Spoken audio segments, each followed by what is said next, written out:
जय श्री राधे राधे। भक्तिजनों को राधे राधे, प्रेमी जनों को राधे राधे। आज गुरुवार है। माँ पीताम्बरा की जय हो, गरुड़ गोविंद जी की जय हो। नहाते समय थोड़ी सी नहाने के पानी में आप हल्दी डाल दें। हल्दी के पानी से आप नहाएंगे तो आपके शरीर की नेगेटिव ऊर्जा खत्म हो जाएगी और पॉजिटिव ऊर्जा संचार करने लगेगी आपकी। अब मैं आपको गीता जी का 16वें अध्याय का महत्तम बता रहा हूँ। जिसने 16वां अध्याय पढ़ा उसके संग कैसी उसकी उद्धार हुआ उसका। महादेव जी कहते हैं, पार्वती अब मैं गीता जी के 16वें अध्याय का महत्तम बतलाऊंगा, सुनो। गुजरात में सौराष्ट्र नामक एक नगर है। वहाँ खड्ग बाहु नामक राजा राज्य करते थे, जो दूसरे इंद्र के समान प्रतापी थे।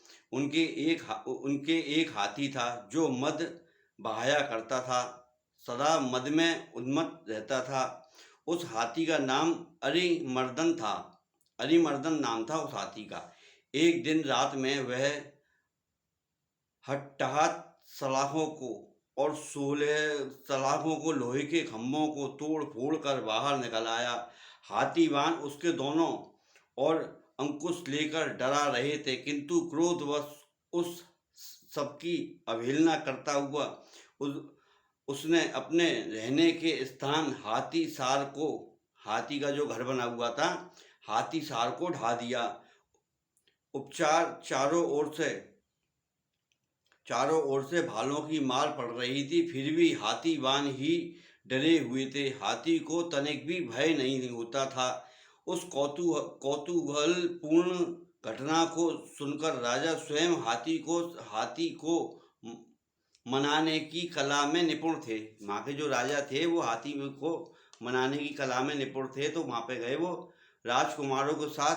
वहाँ आकर उन्होंने उस बलवान दतेले हाथी को देखा। नगर के निवासी अन्य काम धंधों को चिंता छोड़ अपने बालकों को भय से बचाते हुए बहुत दूर खड़े होकर उस महाभयंकर गजराज को देखते रहे।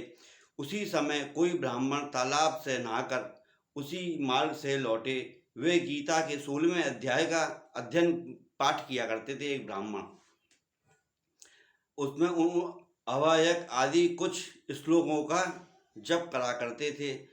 पूर्ववासियों और पीलवानों महावतों ने उन्हें बहुत मना किया, किंतु उन्होंने किसी की नहीं मानी और उन्हें हाथी से भय नहीं था। उस ब्राह्मण को हाथी से भय नहीं लगा, उन्होंने किसी की नहीं मानी और वो हाथी के पास चले गए। फुटकार से चारों दिशाओं को व्यक्त करता हुआ, लोगों को, आदमियों को कुचलता हुआ ब्राह्मण उसके बहते हुए मद को हाथ से छूकर कुशल पूर्वक निर्भयता से निकल गए। इसके वहां राजा तथा देखने वाले पूर्ववासियों के मन में इतना विस्मय हुआ कि उसका वर्णन नहीं हो सकता था। राजा के कमल नेत्र चकित रह गए। उन्हें इतना भयंकर हाथी किसी के से नहीं रुक रहा है। ये ब्राह्मण आया, इसने इसके मद को हाथ लगा के और हाथ जो फेरा, हालचाल पूछा, वो हाथी तो बिल्कुल सही हो गया।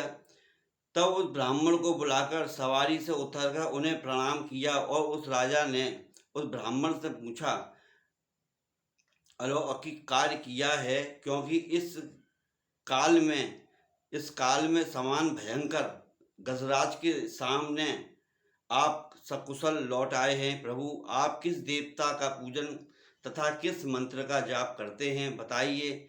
आपने कौन कौन सी सिद्धि प्राप्त की है। ब्राह्मण ने कहा, राजन, मैं प्रतिदिन गीता जी के 16वें अध्याय का कुछ श्लोकों का जप किया करता हूँ। इसी से ये सारी सिद्धियां प्राप्त होती हैं। क्यों कहते हैं ना, एक ये साधे सब सधे और सब साधे सब जाए। एक को अगर तुम साधे रहोगे तो तुम्हारे पास अनेकों सिद्धियां हो जाएंगी एक कोई साधने से।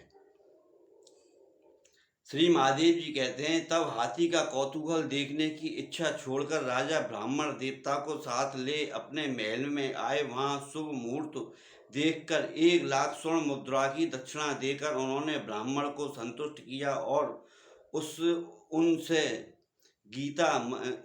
गीता मंत्र की दीक्षा ली। गीता के 16वें अध्याय के अवयम आदि कुछ श्लोकों का अभ्यास कर लेने के बाद उसके मन में राजा के मन में हाथी को छोड़कर उसके कौतूहल देखने की इच्छा जागृत हुई। फिर तो एक दिन सैनिकों के साथ बाहर निकलकर राजा ने हाथी वानों से उसी मत गजराज का बंधन खुलवाया। वह निर्भय होकर राजा के सुख विलास के प्रति आदर का भाव नहीं था।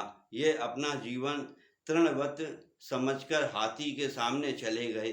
साहसी मनुष्यों में अग्रगण राजा खंडक बाहु मंत्र पर विश्वास करके हाथी के समीप गए और मद की अनवरत धारा बहते हुए उसके अंग स्थल को हाथ से छूकर सकुशल लौट आए। काल के मुख से धार्मिक और खल के मुख से साधु पुरुष की भांति राजा उस गजराज के मुख से बचकर निकल आए। नगर में आने पर उन्होंने अपने राजकुमारों को राज्य पर अभिषिक्त किया। उन्होंने अपना सब राजकाज अपने लड़कों को दे दिया और स्वयं गीता जी के 16वें अध्याय के पाठ का अध्ययन करने लगे और जंगल में उसी मंत्र की तपस्या करने लगे।